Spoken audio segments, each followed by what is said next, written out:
하나님께서 저와 여러분에게 사랑하는 자들아 라고 말씀을 하시는 이유는 격려에 대한 마음이에요.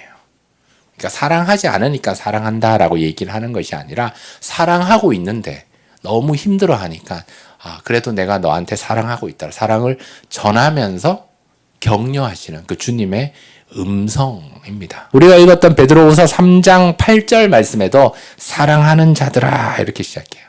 그리고 14절 말씀 우리가 읽진 않았지만 한 번 더 나와요. 그러므로 사랑하는 자들아. 그러니까 오늘날에 교회가 좀 욕을 많이 먹는 시대입니다. 저도 예전에 들었는데 예전에는요 여러분 은행 가서 대출을 받을 때 저 교회 다녀요 이러면 믿으면 대출을 해줬다고 그래요. 그런 시대가 있었대요.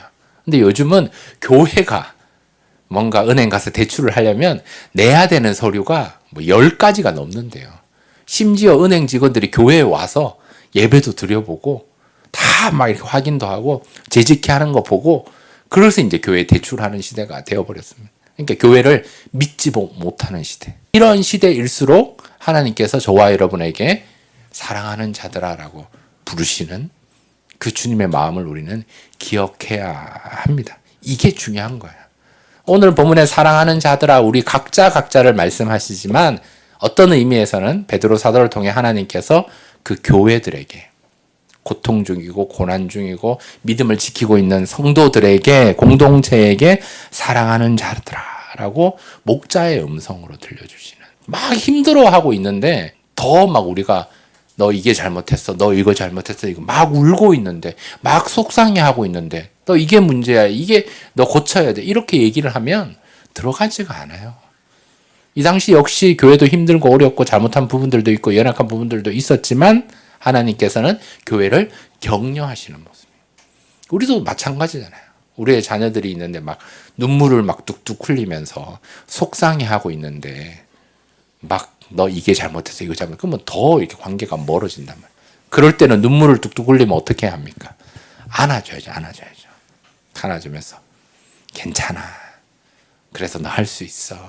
이런 격려가 있을 때 회복이 일어나는 것처럼 하나님께서 이 베드로 사도를 통해 오늘날 한국교회 저와 여러분에게 힘들어하는 여러분에게 격려하시는 메시지 그 마음임을 우리가 기억해야 하겠습니다.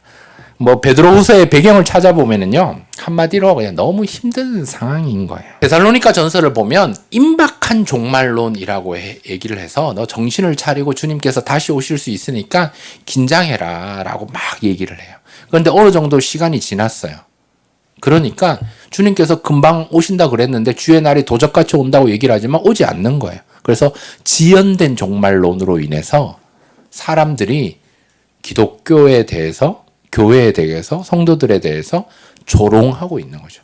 여러분 세상이 있고 하나님이 있는데 하나님께서 세상을 주관하고 간섭하시는데 지연된 종말론이 되어버리면서 하나님이 언제 오실지 모른다. 이게 점점 늦춰지는 것 같다라고 생각하면서 조롱하고 비우시니까 하나님이 세상을 간섭하시고 주관하시고 다스린다는 생각이 점점 없어져 버리고 있는 상황입니다. 실제로 개입하고 하나님 우리와 함께 하시지만 너무 세상이 힘드니까 너무 어려우니까 주님의 재림이 더 늦어지니까 언제 늦을지 몰라.